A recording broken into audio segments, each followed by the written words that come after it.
साहिबा मेरा आपसे यही सवाल है, गालिबन मैंने पहले भी आप ही से सवाल किया था लेकिन शायद उनको लगा कि मेरी उनसे बात हो रही है। मुझे ये बताइएगा कि ये इख्तलाफ क्यों है? जब दोनों तरह की ख़वातीन एक ही बात कर रही हैं, उसी हक की बात कर रही हैं, तो फिर इसमें इख्तलाफ क्यों?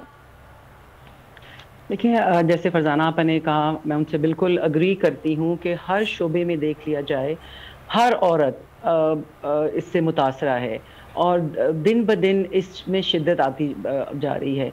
और जैसे मैं कहूँगी एज एन एजुकेशनिस्ट कि हमारा जो तालीमी निज़ाम एक तो इतना फरसूदा, उसमें अगर हम देखें बहसियत एक मुसलमान कौम, हम कितने कुरान के असूलों पे अमल करते हैं। हमें तो सिर्फ शॉपिंग करनी होती है जो हमें सूट करता है, और औरत के हक़ के बारे में जब अल्लाह ने हमें ये सारे हकूक़ दे दिए गए, सारे अहकामात लिख दिए गए कि पैदाइश से लेके फौत होने तक सब कुछ उसमें मौजूद है।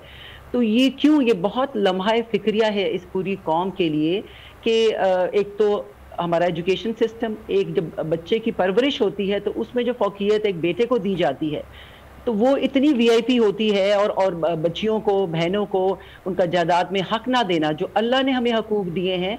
और ये नहीं कि सिर्फ ये अनपढ़ लोग नहीं करते, पढ़े लिखे लोग भी यही इसको फॉलो करते हैं, और हम सब मुतासरा है इस चीज़ से।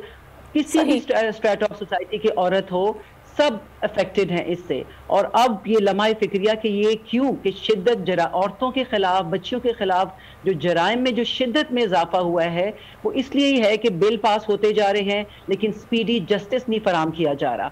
आप देख लें कंदील बलोच का, कैसे कुरतुल ऐन जो इतने बेईमाना कत्ल हुआ, नूर का तो चले हो गया लेकिन इतने छुट भी गए उसमें, सो इतना अनफेयर है कि जुडिशरी इतनी कमज़ोर है कि अगर जब टाइम पे जस्टिस नहीं किया जाएगा तो फिर हमें क्या एंड में हमारे पास रह जाता है राह कि यही है कि अब औरतें खुद अपने हकूक़ के लिए सड़कों पे निकल आए। लेकिन इसमें हम ये देखते हैं इरम साहिबा कि अब इस तरह की बातें में सुनने को मिलती हैं कि इस तरह की तारीख जो चलाई जाती हैं ये किसी का एजेंडा है, इनको फंड किया गया है और ये मुआशरे में बिगाड़ पैदा करने के लिए इस तरह की तारीख को चलाया जाता है। ऐसी बातें क्यों होती हैं? मैं ये समझती हूँ कि अगर आप प्ले कार्ड्स की बुनियाद पर की बात कर रहे हैं तो वो चंद एक प्ले कार्ड्स की बेसिस पर इस तरह की बातें नहीं होनी चाहिए, लेकिन एजेंडा इसको कहना या फिर कहना कि किसी की साजिश है, इसको आप किस तरह देख रहे हैं?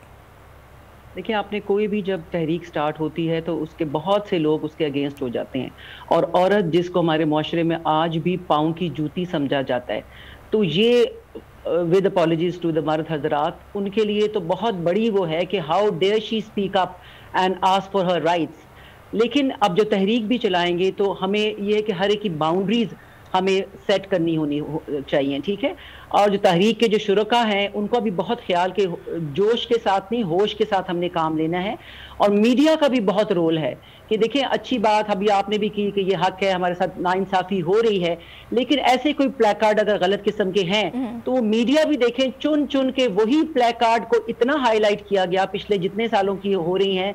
मैं जहाँ पे भी देखती थी सोशल मीडिया में कि वो जो मौजूए बहस था वो प्लेकार्ड्स हो गए, जो असली जो कॉज थी वो पीछे हो गई, और उन प्लेकार्ड्स की वजह से बहुत डैमेज हुआ। और आज भी मैंने फरजाना आपा के साथ भी और जो भी मेरी मीटिंग्स हुई, मैंने यही कहा कि थोड़ा सा जवान जो हैं जो हिस्सा लें इस उसमें मार्च में, तो प्लीज़ इसको मार्च की बेहतरी के लिए आपने काम करना है, ना कि उसको डैमेज करने के लिए काम करना है। सही। और मीडिया का भी नहीं, ये बहुत अच्छी बात है। और जब ये इशू उठा था तो उसके बाद इरम साहिबा थोड़ी सी एहतियात की भी गई थी। पिछले साल हमने देखा कि जहां मेरा जिस्म मेरी मर्जी इस्तेमाल किया जाता था, वहां जिस्म को तब्दील करके वजूद कर दिया गया कि एटलीस्ट कोई इस तरह का तासुर ना जाए कि जिससे जो हमारा एक मकसद है वो स्पॉइल हो।